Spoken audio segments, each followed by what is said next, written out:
আপনি দোয়া করেন ভাবিল আছে জি না কথা শেষ করলেন না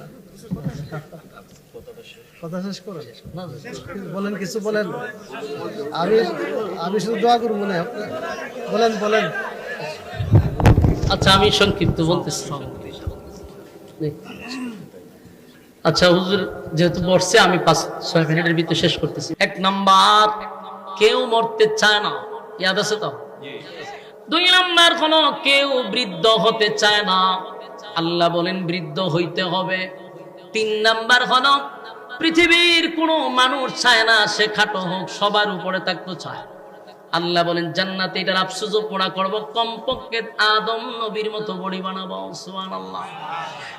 মানুষ সুন্দর হতে চায়, ইউসুফ নবীর মতো সুন্দর আল্লাহ জান্নাতে বানায়া দিবে।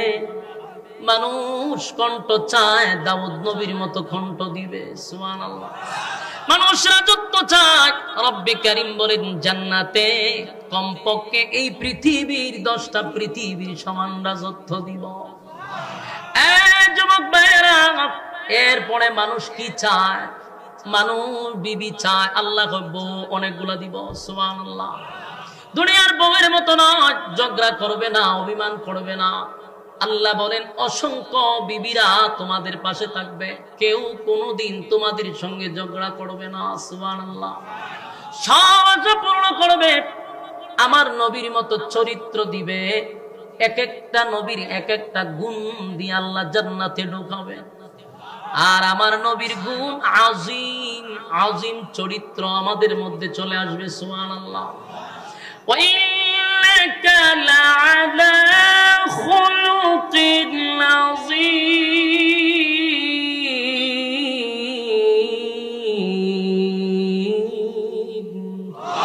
আল্লাহ রাব্বুল আলামিন বলেন আজিম চরিত্র হবে প্রত্যেকটা জান্নাতীর, কারণ জান্নাতের ভিতরে যদি চরিত্রের সমস্যা হয় উপায় নাই। এই জন্য আল্লাহ বলেন আজিম চরিত্র দিয়া জান্নাতে ঢোকাবো। এবার জান্নাতীদেরকে মিছিল দিয়া দিয়া ফেরেশতারা নিয়ে যাবে। সুবহানাল্লাহ। এই মিছিল দিয়ে দিয়ে নিয়ে যাবে। রব্বে কারীম বলেন ফেরেশতারা যখন তাদেরকে নিয়ে যাবে, জান্নাতে ঢোকার আগে গেট থাকবে, বড় বড় গেট। এই প্রথম গেটের কাছে যাওয়ার পরে জান্নাতীরা মনে করবে এখনই জান্নাতে চলে আসছি। সুবহানাল্লাহ। জান্নাতের গেটের কাছে এসে চিৎকার দিয়া বলবে এই তো আজকের থেকে আমরা চিরস্থায়ী সুখে শান্তিতে থাকবো। মানুষ গেটের কাছে এসে জান্নাত মনে করবে। এখন বুঝেন গেটটা কেমন সুন্দর। সুবহানাল্লাহ। দুনিয়ার এমন কোন ডিজাইন নাই যা কল্পনা